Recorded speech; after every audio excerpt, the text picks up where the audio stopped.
Welcome everyone back to week 15 of our 16-week series, Thriving in the New Normal. So glad that all of you could tune back in. This week we're going to be doing a continuation of our 7 habits of highly effective HVAC contractors. And really we want to get into a couple of the main takeaways that we want you to get from each of the different topics that we've covered. And so when we think about the 7 habits of highly effective HVAC contractors, we really start to think about this concept of change that we all go through, this concept of polarities, which we'll get into a little bit more. But if you haven't already, please go ahead and put this number into your phone. There's going to be several different takeaways that I know you're going to want to make sure that you can text throughout the presentation to make sure you get those things sent out to you. So please make sure you take this number, 713-856-1853, and save that into your phone. You'll be able to text the different tags that we have here, and in order to get those services that we have available for you. We've covered a lot of ground, and next week is going to be our last Thriving in the New Normal. We're going to do a real high-level recap of everything that we've covered in the last 16 weeks.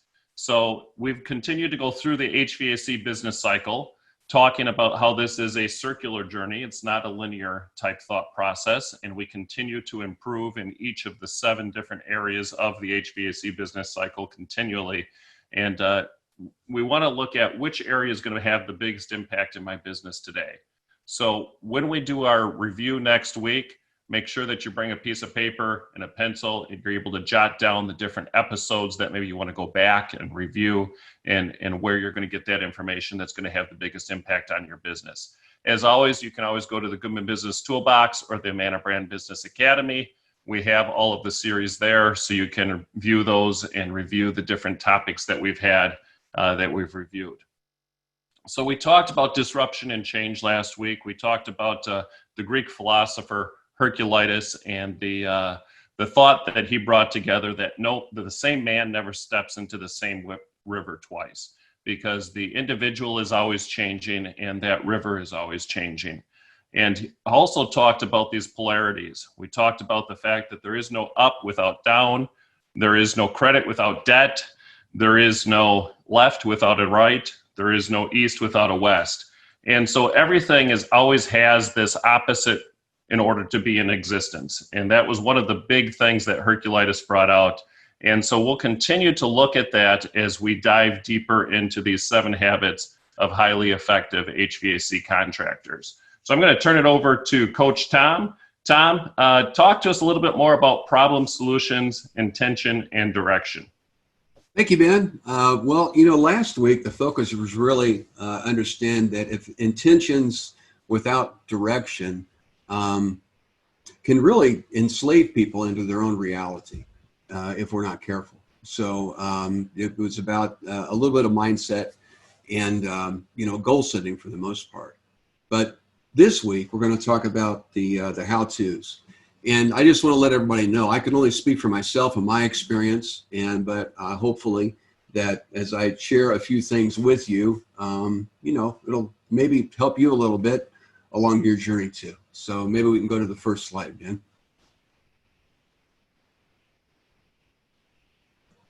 Hello. There we go. So the first truth is how you think determines outcome. How you think determines how you feel. How you feel determines how you act, and how you act determines outcome. So did we skip a slide? And you want to go back one, maybe? There we go. Let's start with this. The origin of motivation is self-interest. I want to let that sit for a minute.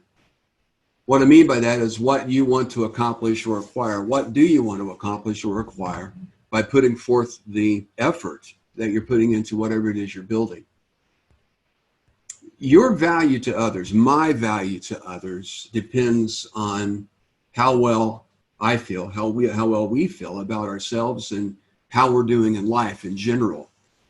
And if we're pleased with ourselves and feel like that we've earned a fair share of our privileges, then which we can only do if we take care of ourselves first, then we're more likely to be very generous than if we perceive ourselves as, or I perceive myself as, a victim or a loser. Let's face it, I can say this because I felt like I was. Victims and losers are very narrow-minded and mean-spirited people because they blame other things outside of their control, hypothetically, for their situation, when that isn't actually the fact.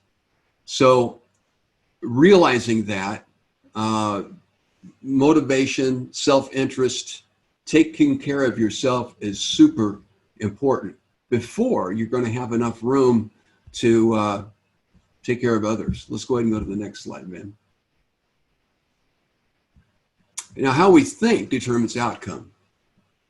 How you think determines how you feel. How you feel determines how you act, and how you act determines outcome. So it's a thought process that's really important. The analogy, I guess I could put here, I'm sure everybody's heard about the old Indian chiefs and the grandson.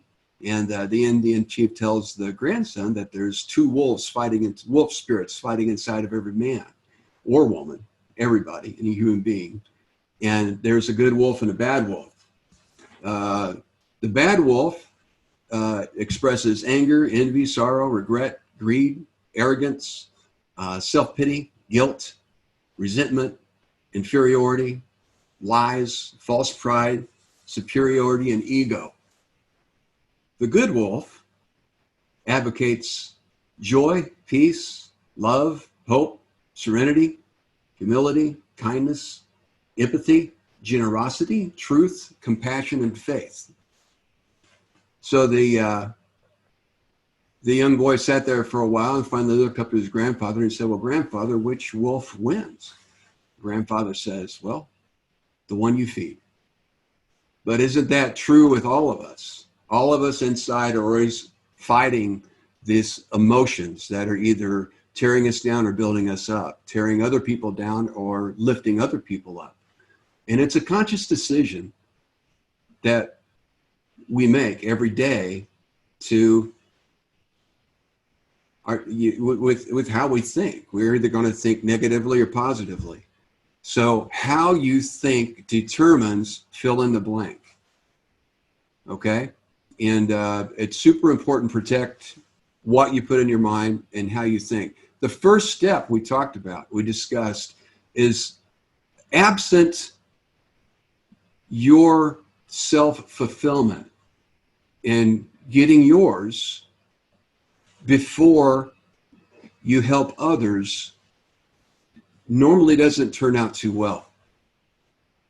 But if you can take the time to determine what you want in your work life, in your physiology, in your faith, whatever it is, and take care of yourself first, it's a lot easier to recognize other people and take care of them and inspire them to be better. Let's go to the last slide here real quick, Ben. So your quality of life depends on you, nobody else. Self-deprivation absolutely robs everyone the opportunity to design a great life. So ask yourself a few questions. What do I want? I want everybody right now to ask themselves out loud, what do I want? Ready, go. Now, some of you feel really awkward asking that question. Show of hands. How many felt really awkward about that? You shouldn't, because you need to make sure that the first thing in the planning phase is determine the why you're doing what you're doing for yourself, for your family, for you. Why are you doing this? Why are you taking this other job opportunity? What do you want from this? And clearly define that. Not what you think you should have or shouldn't have, or feeling guilty because you're working towards something bigger. But you first have to know clearly what you want. Keep your self-gratifying fulfillment to yourself, and then be happy that you're doing it, and you'll be in a much better position to be able to help others. in this journey that we're talking about. Now, everything I've discussed so far, I have 3 links that if you do text Coach 713-856-1853, I'll send to you. There's some exercises that you can go through to, sorry about that. There's some exercises that you can go through, your personal worksheet. And if you need any help walking through that, I'm more than happy to help you with that. So first of all, make sure you understand what you want to get from whatever endeavor you are. And then make sure that you're taken care of first, from a monetary standpoint, a mental standpoint, a health standpoint, every aspect of your life. And, don't forget that. It's super important. Not going to be able to help anybody else unless you help yourself first. Once you help yourself, you're going to be in a better position to make a big difference and influence a lot of people's lives. So we'll go to the next slide, Ben. Thank you. So go ahead and send me a note and I'll send some information back over to you. Until next time, it's been an absolute honor and a privilege to be working with you. God bless, take care, and I'm going to turn it over to EGIA. Thank you, Tom. I appreciate it. Very, very inspiring. It's really, really good information. So my name is Eric Goody, not Matthew Bradsis. He's out and about today, so I'm filling in. So we talked about last week about compressed time and how this technology is enabling us to really fulfill our duties a little bit better than probably we had before. As you know, if you've called myself in the pre-COVID, we were on planes a lot. We were traveling a lot. We were doing a lot of in-person trainings, which is still very valuable. But during this, as our training or as our travel shut down, we've had to then go on webinars. Now we had to compress that time because it's not easy to sit there and have somebody on a webinar for 3 or 4 hours and give them breaks like we used to do in the old days. So we've had to compress it down to about 45 minutes, and it's really worked out well. What basically happens is that we've become much more accessible. Our time, the compressed time for your training has compressed, as it were, but our availability to reach many more people and to accommodate you at all hours of the day has really increased. And I think that's been a big value to HVAC contractors when setting up for financing, for example. Our lenders also they've embraced the technology. They have, video trainings, webinar trainings that you can go to that are pre-scheduled or, pre-packaged that you can watch. We are, unfortunately, as we're stuck homebound, we are, able to really, really reach out, get you trained, answer your questions, and just do everything possible that we can. And it's really driven by this technology. Whereas, in the old days, it would just be phone calls when we're in airports, follow-up emails, and, the like, and those things are 2 days. If I'm traveling out to California or someplace, that's a day out and a day back. You're sitting in airports. It's hard to work. So I think that this has been a little bit, I can't say a blessing. That's not exactly right. But for our services, we've actually been able to create a whole new paradigm of which to train everybody and in which to service our customers. It's especially, like I said, it's the availability of us that has really, really increased. I want you all to take advantage of that. I want you as a dealer to know that we're here. We're in our houses early in the morning, late at night. We can do trainings then. We can do them on the weekends. So please just take advantage of that. And that's basically, I don't want to keep repeating myself. So I'll go ahead and hand it off. And thank you very much.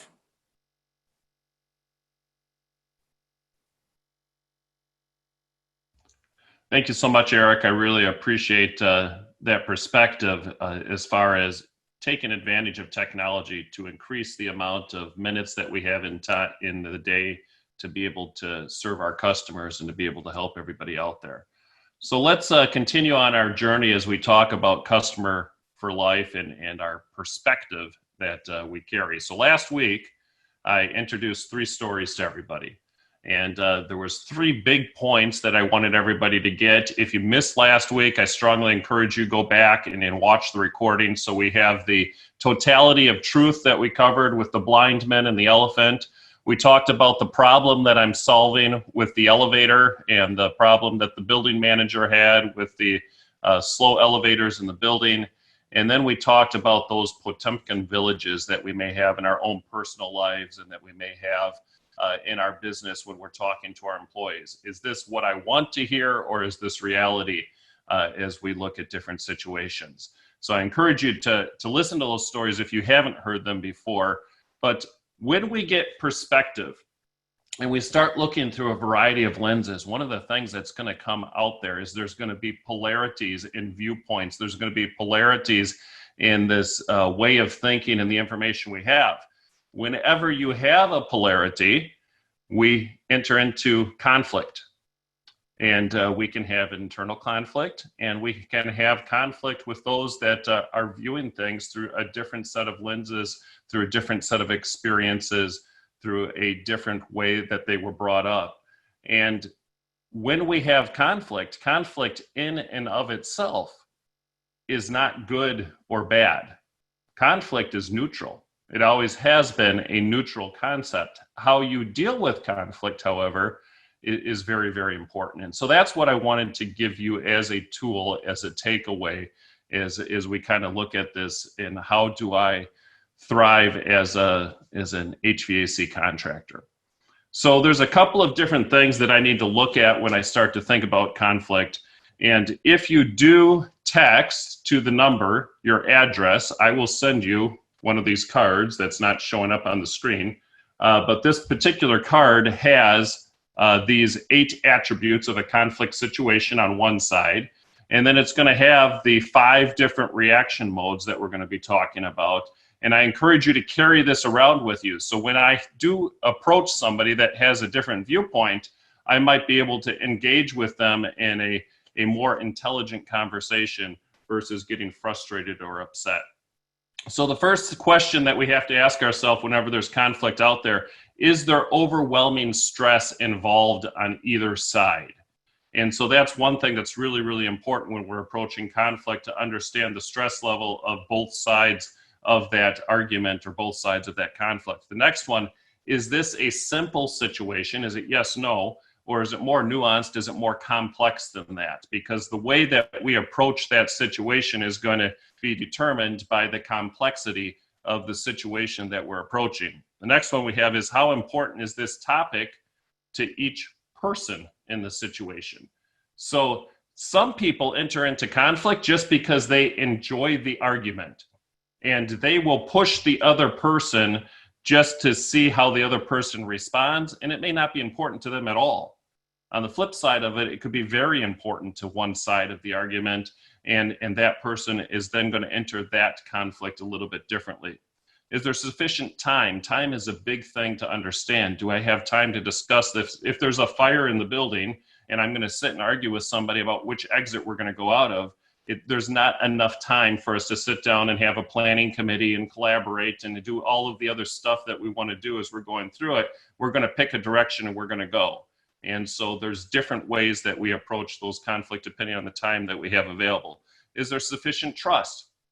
So do I trust the person I'm talking with, or is there reason for me not to trust the person that I'm talking with? And this will be something that we have to consider. Do people have good listening and communication skills? So do I know that I'm being heard when I'm talking to the other person, or is that person not listening to what I'm saying and not valuing the information that I have to share? Do cultural norms and reward systems encourage people to share their true needs and concerns, or do those cultural norms shut that down? And then how important is the relationship to each person in the situation? So let me show you how this kind of plays out in the 5 different reaction modes. And if you want to learn more, I would encourage you to go to KillmanDiagnostics.com. There's a lot of great classes if you want to dive deeper into this, where you can learn more about the 5 different reaction modes and everything else. This is the Thomas Kilmann scale that we look at. And so there's 5 reaction modes that we have to any conflict situation that may be out there. We can be in a competing mode where I'm going to win and they're going to lose. We can be in the avoiding mode and just avoid the conflict altogether. We can be accommodating and allow the other person to win their argument. We can compromise, a little bit of give and take, and then we can collaborate. But how does this tie into the 8 attributes? So let's look at competing first. So when I look at competing, there's a couple of things that make competing successful. Number 1, if the stress is high or moderate, that's when I'm going to be in a competing situation. Is the problem simple? Yes, it's a unidimensional. It's going to be a yes, no. It's very easy for us to work through. The problem's more important to me than maybe all of the other people that are out there. So now I'm going to be in a competing posture. There's little time for discussion. So we need to make a decision and we need to move. There's higher, moderate levels of trust. This is important in competing. I will completely shut everybody down if I have a position of authority over people. However, they do not trust me. And I will not get any pushback, and this will not be healthy for how I deal with conflict if I overexert the authority that I have. People can communicate their views. This is how the culture would be set up. The culture reward supports a win-lose dynamic, and people are not concerned with sustaining the relationship. So let's look at avoiding. When would avoiding be a good thing for us to use? So when we look at avoiding, number 1, first thing, stress is going to be overwhelming, and so I can't deal with it right now. The problem is simple again, so it's a yes, no. The problem is not important. This is a key to avoiding. So if I'm going to use the avoiding posture, I know that this does not need to happen right now, and I don't have any time to discuss it. I may just shelve that for later when we can come back to it, and maybe I have some time to deal with it. So I'd avoid the situation at this point in time. There's low levels of trust exist. This is when I don't have those levels of trust, maybe, and it's not important. I'm going to put it off to the side, and we'll deal with this later. Interactions are typically ineffective anyways. They're not listening to what I have to say. The cultural reward system discourages confrontation, and people don't particularly care about relationships. When I move into collaborating, so now what I want to look at is the stress is stimulating in this case.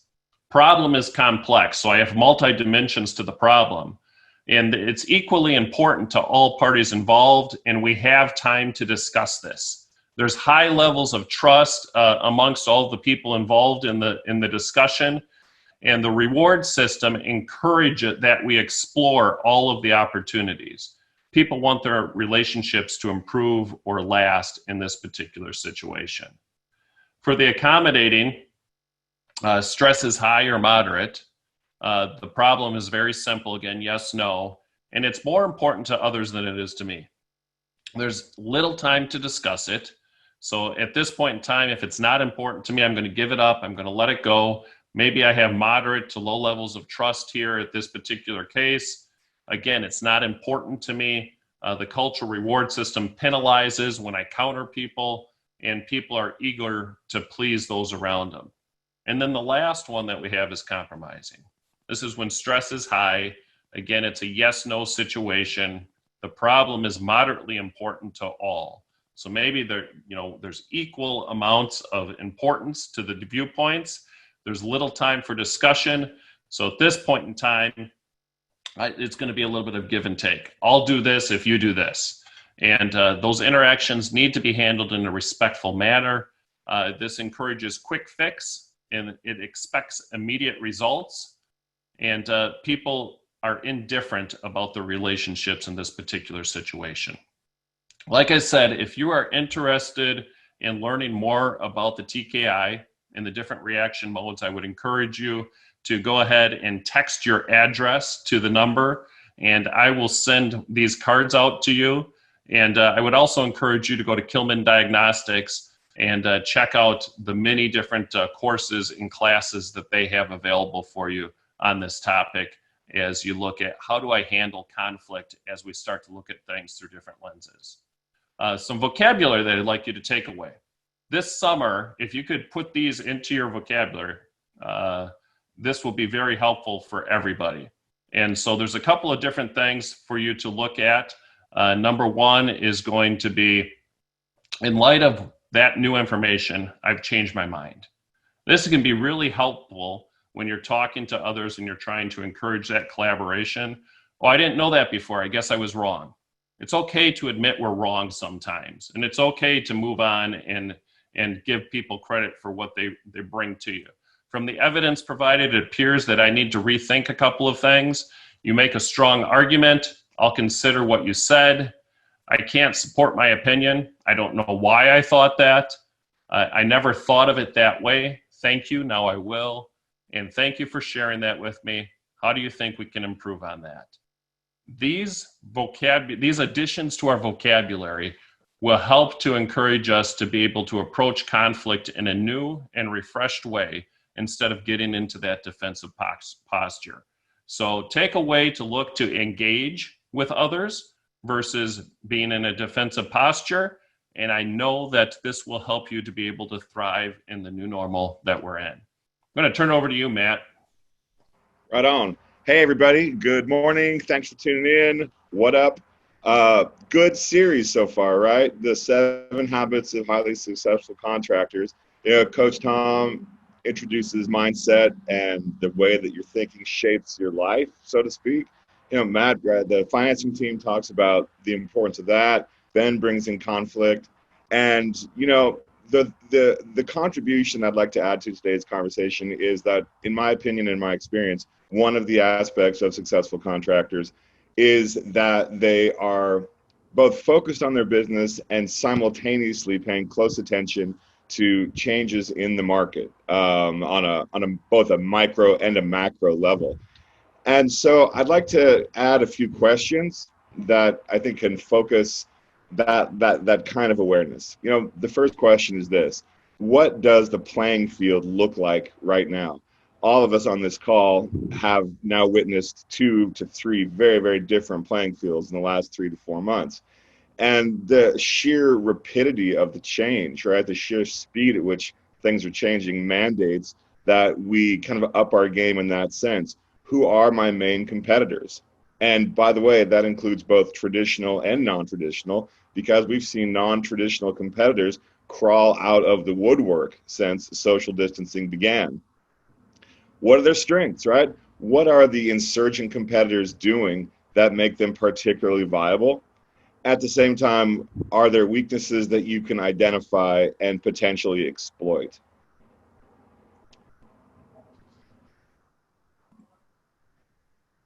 Sure. Second, what's the competition been up to? After COVID began, after social distancing, it felt like a little bit of a land grab to run toward the virtual online coaching space. And Coach Tom, I think, has done a masterful job of capitalizing on that. But if you think about the people that you do business with on a regular basis and the people that you compete against on a regular basis, how have they changed the playing field in the last 6 months? Have they adopted e-commerce strategies? Have they moved to a virtual selling platform? Have they fully endorsed no contact selling and service calls? But if you look at the people that you do business with, what have they been doing, if anything? And by the way, that's a choice as well. Like, the answer may be hide under a rock and wait for this whole thing to pass over. That's a choice. But not having the answer to that choice exposes your own strategy to some potential liabilities that would otherwise be preventable. Have you lost any competitive advantage that you once had? And I think that this is an important, and it's a humbling question, but it's also a really direct question. The idea, for example, of selling online is not a new idea. And you may have looked at it and kept it at a distance, right? You may have just maintained that arm's length relationship with the concept, either because you didn't know what to do, or you didn't have the technology baked into your business to do so, or maybe you didn't have a great third-party partner to help you bridge that gap. But if that were the case, then COVID probably felt like you were running into a brick wall, and you have now spent months retooling and recapitalizing certain aspects of your business so that you can get back on the playing field.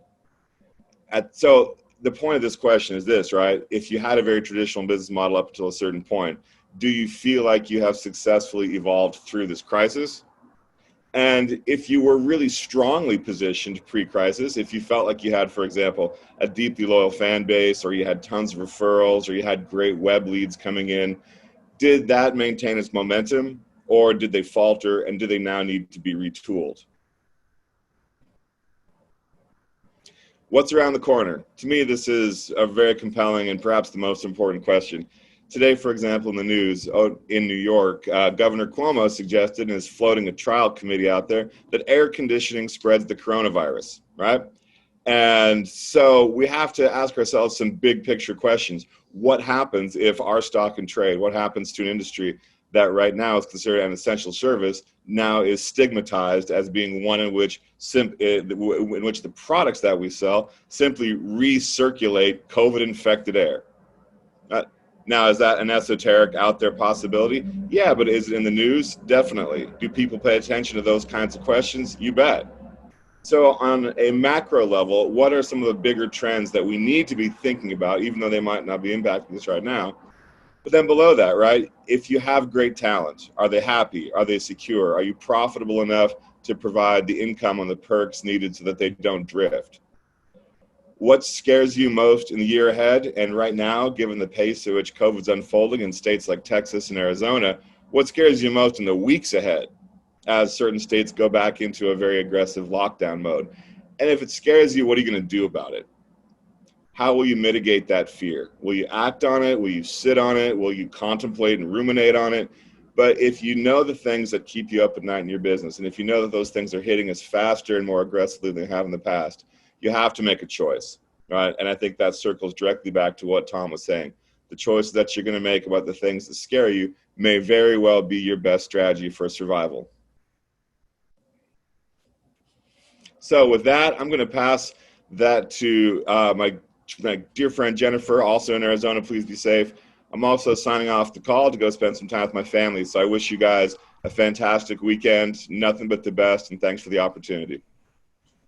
Thank you, Matt, so much. And to everyone, thanks so much for your time today, whether you're participating live or watching the recording in the future. Last week, I talked about essentially strategic acceleration moves. Without clarity, you cannot focus. Without focus, you cannot execute. Without execution, you cannot win. That is essentially the nuts and bolts of how you're able to make progress, how you're able to accelerate results, how you're able to compress time. Today, I'm going to give you some other tools that can help you strategically and systematically implement all of this amazing information that you've learned from Tom and from Eric and from Ben and from Matt and so forth. So this module, essentially, this is a tool that you guys can use as a team. We use it internally to help you identify everything that's flying at you every single day. What I don't want, and what happens when you don't have a system for managing overwhelm, is you live in a life of overwhelm. You live in that state. And that state, living in overwhelm, is a non-creative process. It's a non-progressive process. It doesn't help you move stage to stage to stage. So this chart, and this is a simple exercise you can do in-house. One is it urgent or is it not urgent? Is it a fire or is it just simply a task? Next is the importance level on the left-hand side. Is it not important or is it important? So this chart, not urgent and not important, you're going to see a giant box that says eliminate. These are things that are time wasters. Every one of us has it. In order for us to be able to deal with this change, we've got to cut the fat. We've got to eliminate those things which are not helping us get closer to our ultimate goal. If we don't have clarity, it's going to be hard to do this. So we have to have clarity. Eliminate those activities. It might be unnecessary meetings. It might be unnecessary feelings that are causing you distraught. It might be time on social media.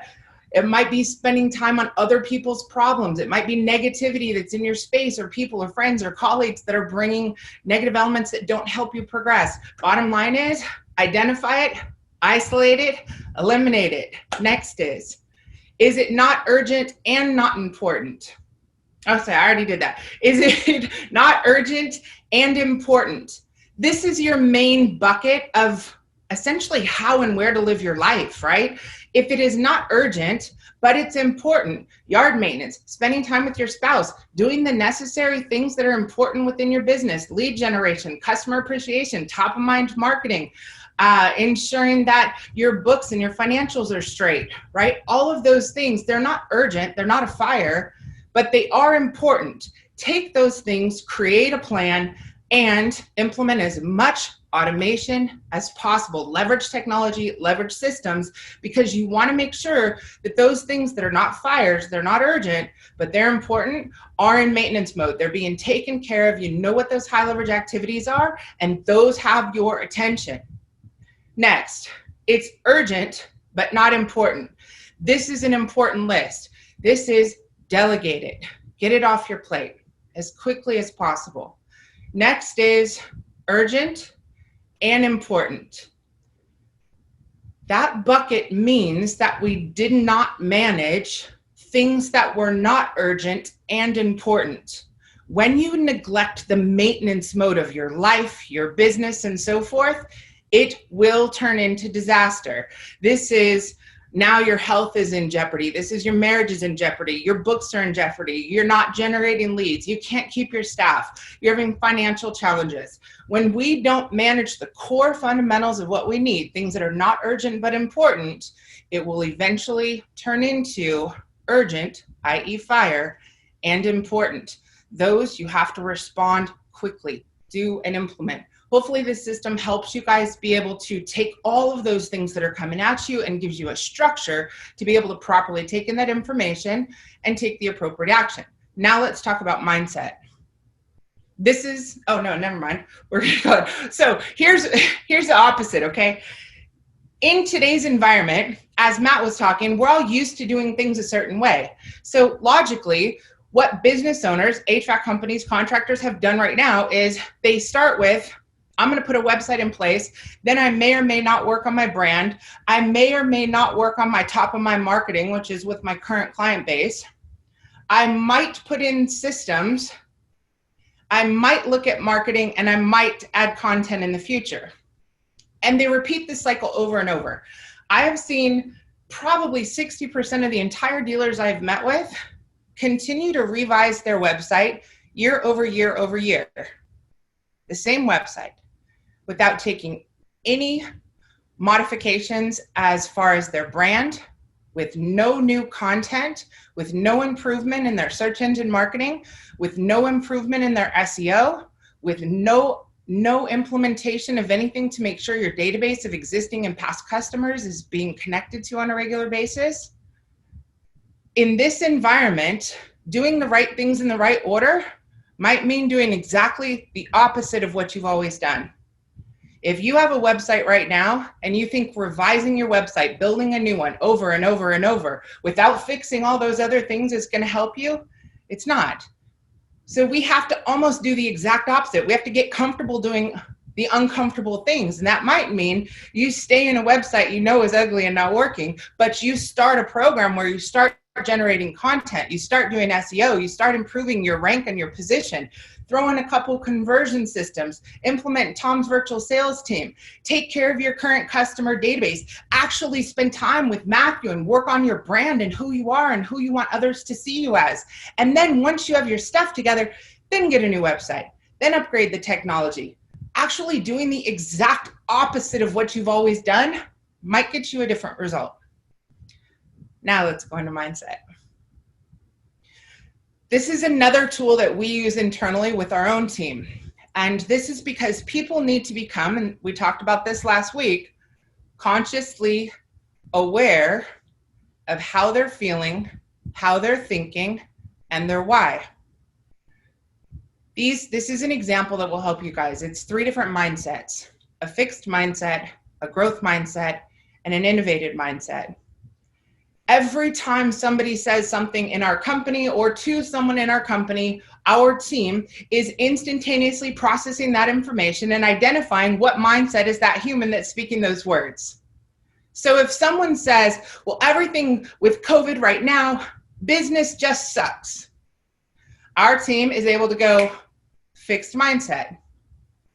If someone says, with everything that's COVID, we're just going to keep pressing on. We're going to keep moving.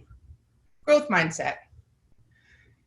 And if someone says, with everything with COVID, we want to completely change who we are. We want to implement that e-commerce system that Matt was talking about. We want to implement a virtual selling system and team to be able to address this. We want to embrace being able to do virtual appointments and sell from anywhere, anytime, leveraging technology. Innovative mindset. No leads, fire your web company. That's fixed mindset. Just start another website with another company and repeat the same problem continuously over and over and over again, getting no new result. No leads, let's build a new website. Growth mindset. No leads, let's launch a marketing plan. That's what drives leads. It's not the website. That's an element of it. It helps you do it faster or slower. Staffing issues. I'm going to talk about people. Fixed mindset. Staffing issues. I'm going to talk to some other people. Growth mindset. Staffing issues. I'm going to listen to the experts who hiring, such as Applicant List and Higher Dimensions, how they find the right people for the right time. Not profitable. I'm going to discount and self-finance. Not profitable. I'm going to run promotions. Not profitable. I'm going to implement new services to be able to generate higher margins. I'm going to increase my prices based on generation of more leads. I have more opportunities, I can increase my prices. Not enough money, I'm not going to pull the trigger on anything. On the things that I know, the maintenance areas, what I know I need to do. I don't have enough money, I'm going to find somebody to do it cheap or free, even though it's not going to work. Not enough money, I'm going to start small and I'm going to grow over time and be more patient about how long it's going to take me to make progress. My business is stuck. I'm not growing. I'm not getting over the hump. I'm doing $1 million. I need to do 5. I'm doing 5. I need to do 10. Fixed mindset. I'm busy. Always being busy, always moving, never going anywhere. No growth plan. They implement a growth plan.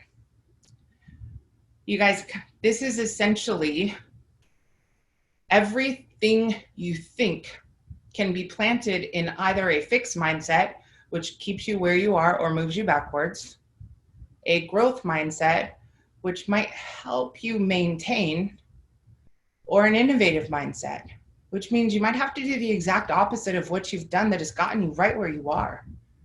If notoriously you've managed your business or your life or your marriage or anything with a fixed mindset, we spend a lot of time being right instead of being rich in life. It might be time to switch it up and start literally doing the exact opposite of everything you've done in the past.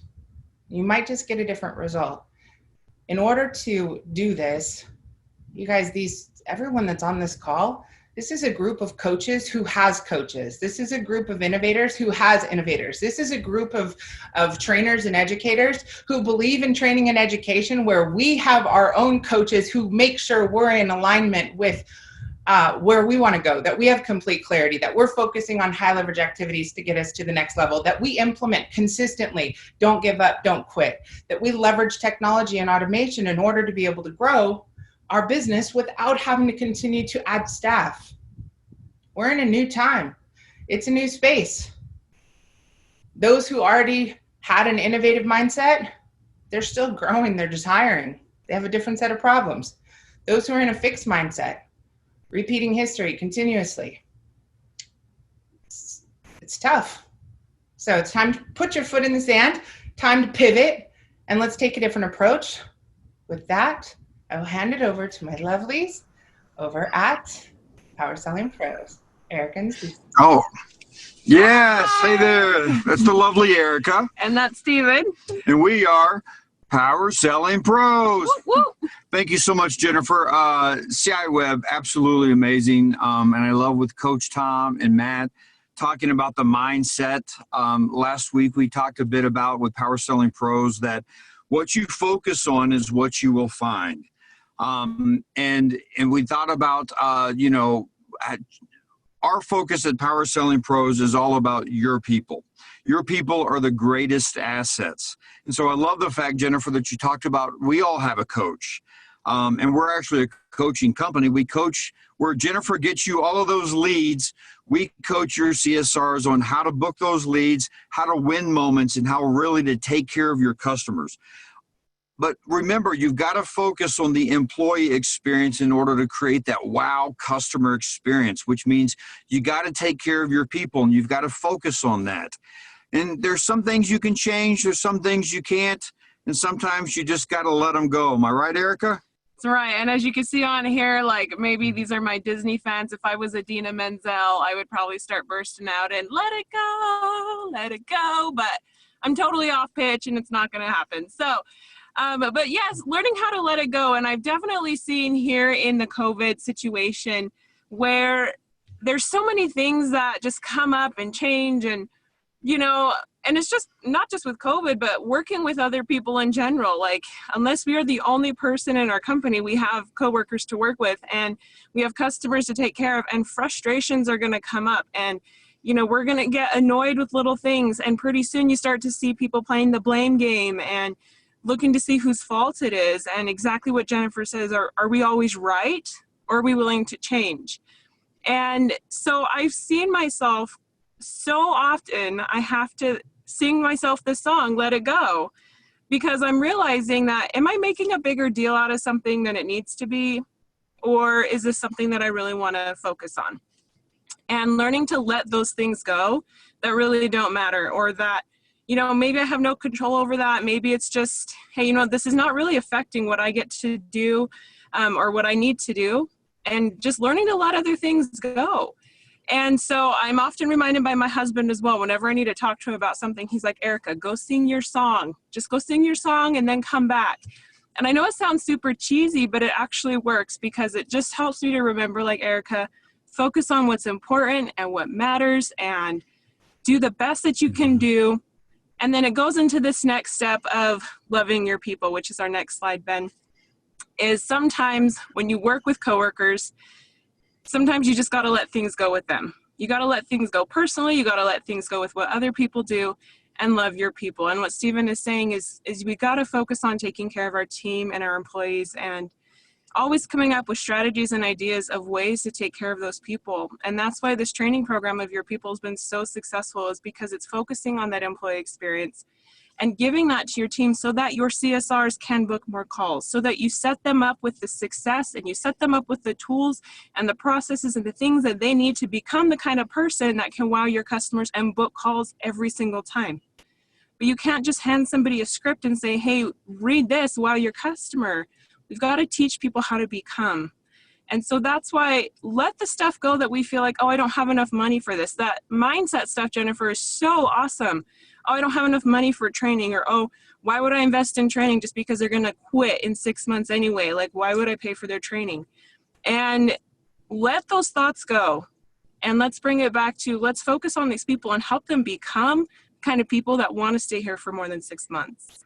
And so those are my 2 cents of let it go. And I hope that everyone can find something in their life right now. Maybe just write one thing down that you want to let go of that's going to help you be more successful. Stephen, what else you got for us? Man, I love the fact you said love your people. Your people are your greatest assets, and give them the training, give them the coaching so that they can create success and they can create fulfillment. And the same thing with, you know, Coach Tom said, what do you want? That's a great question for your team to ask as well. What do you want? You know, is it more time? Is it more money? Is it more fulfillment? And creating that unity with them creates this loyalty. So I encourage you, like Matt Plugoff said, is be prepared. It's a scout motto, right? Be prepared. Change happens as every day. Be innovative and make it happen. We love you guys here at Power Selling Pros, and we're grateful to be with such an awesome team here with you, Ben. Continue loving your people. Have a good one, everyone. We'll pass it off to the next one. To David Holt. David, are you next? Whoop, oh, my goodness. Papa Bear. David Holt. Hi, guys. David Holt here again with my friend. You know this guy, right? So he's my thinking outside the 9 dots or thinking outside the box guy. Several people have reached out to me since last week's presentation and said, that sounds great. How do I get started? One of the things you got to figure out first is what the heck is in your box. Okay. Here's a statement I want you to think about. Your business and your life is perfectly designed to deliver the results that you're getting right now. Don't like the results? Need to change something. Is your life like chaotic? Are you all scrambled up right now? Is your business nuts? Is there just chaos everywhere? It's all scrambled up. You don't know what to do. Well, first what we got to do is we got to examine this, right? We got to say, where are we now? What do we need to do to take it from this to magic, this? Okay, I cheated. How do we take it from this to a fully functioning life, fully functioning business? Well, it starts with examining your box, right? So looking outside the box or thinking outside the 9 dots means by definition, I need to understand what's in my box. So a lot of things that people don't really evaluate is they don't evaluate what's going on now. You know, they think about, golly, if I only, or someday I'll, or I wish I could. Well, wish is not a plan, right? Hope is good, but hope is not a plan, right? Hope will not get you from point A to point. I hope I lose weight, okay? I hope I lose weight. Guess what? I've been hoping I lose weight for years, but because I don't execute a plan, I've had plenty of plans.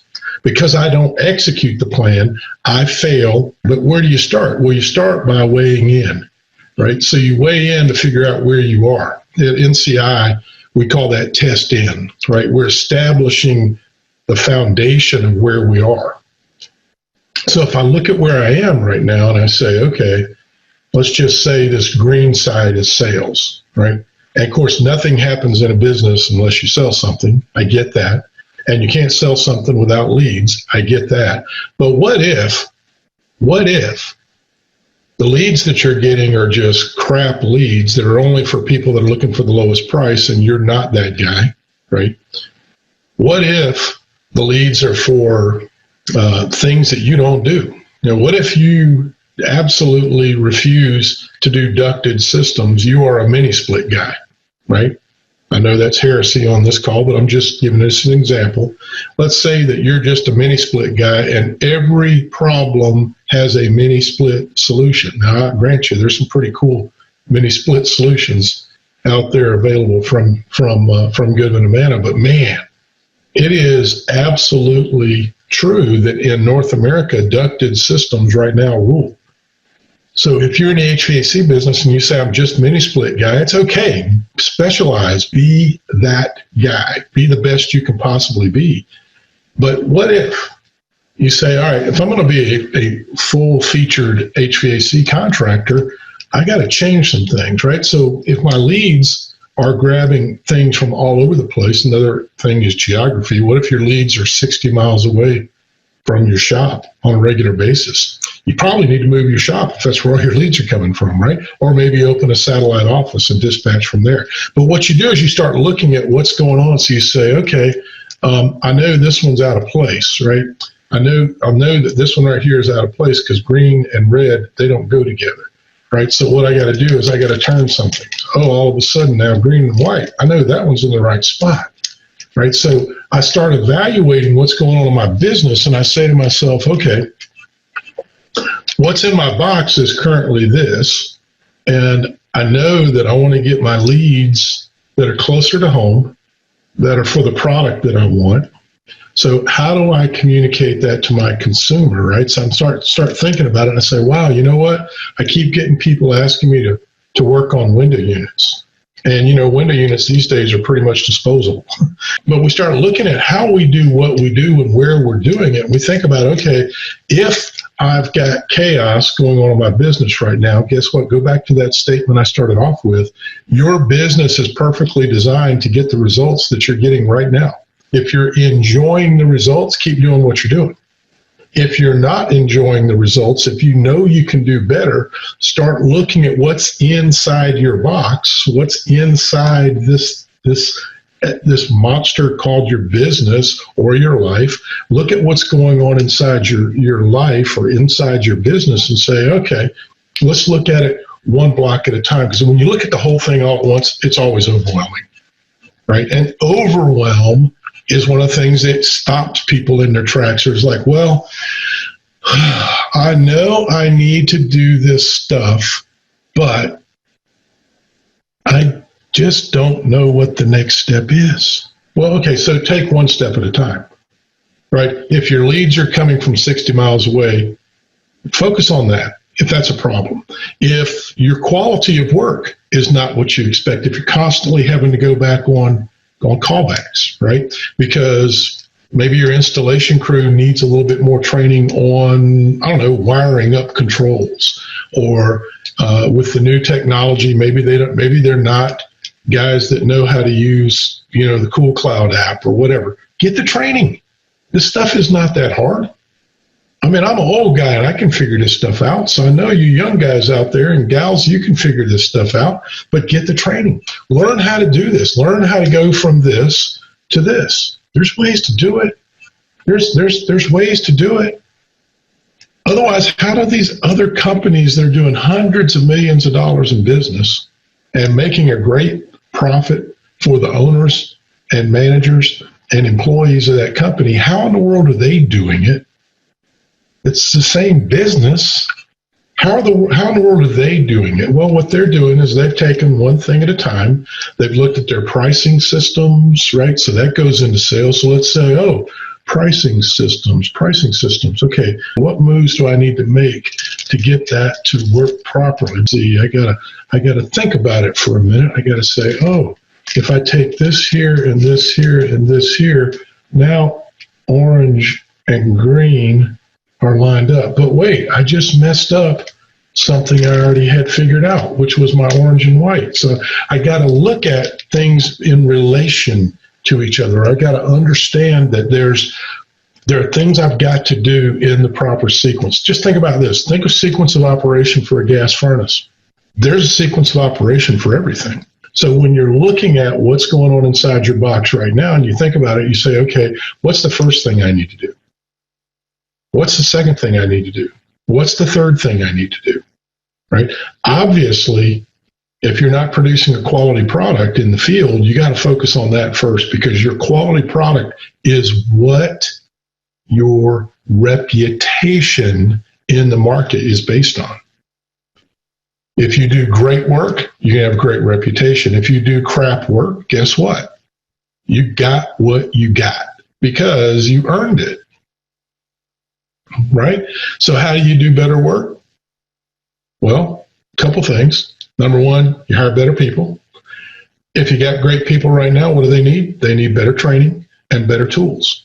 If they are great people with great tools and great training, guess what they're going to produce? They're going to produce a great product. And that's what you're looking to do, right? I mean, you want to be the craftsman in your market. You don't want to be just a tradesman. You don't want to be somebody who just gets paid to do business in our industry. You want to actually create a life. You want to take this and turn it into this. You want it to be predictable. You want it to be something that you can count on every day, year in and year out. So what we want to do is we want to look at, again, what's going on inside our box and begin to make the right moves to go from chaos to simplicity, right? I want to make it simple. If I do the same thing over and over again in the right sequence of operation, taking the right steps in the right order, with the right processes, with the right tools, with the right people, guess what I'm going to produce? I'm going to produce a life that is obviously awesome. And then when I get my little guy here, when I get my little guy going here and I start thinking again, I'm going to be looking at that box and I'm going to say, how do I get this crazy box right here, right? I need to think about this crazy box right here, and I need to figure out how to go from this chaos. How do I go from this chaos situation to a real, live, functioning, operating business that's organized, that's structured, that's working well, that's producing the results for the customer up here, that's producing the results for the customer that they deserve. So it's David Holt with National Comfort Institute wishing you a great week. Be safe out there, be healthy, and keep thinking outside the box. I want to thank everybody. And as we end every show, this is not cliche. I want everybody to think about how can I embrace technology? The reason I end every single one of these Thriving in the New Normals with this is because these are important foundational things if we're going to continue to move forward. Look for ways to take the latest technology that's available to you and how can I embrace this into my business? And I think the message has been loud and clear in this whole entire episode. Continue to thank and encourage your people. They are the lifeblood of the business that you have, and do not take them for granted. Your people are your most important asset. Until next week, it is our last episode. We will do a complete overview of every single thing we've talked about in Thriving in the New Normal. It should be a lot of fun, and we'll also be making an exciting announcement for what our episodes will be this fall coming up. We've got a really great program that is being put together for this fall, and I'm so excited to be able to share that with each and every one of you. So we will see everybody next Friday on July 3rd. Thank you so much. Continue to be safe out there. Continue to keep thriving in this new normal that we all find ourselves in. We will see everybody soon.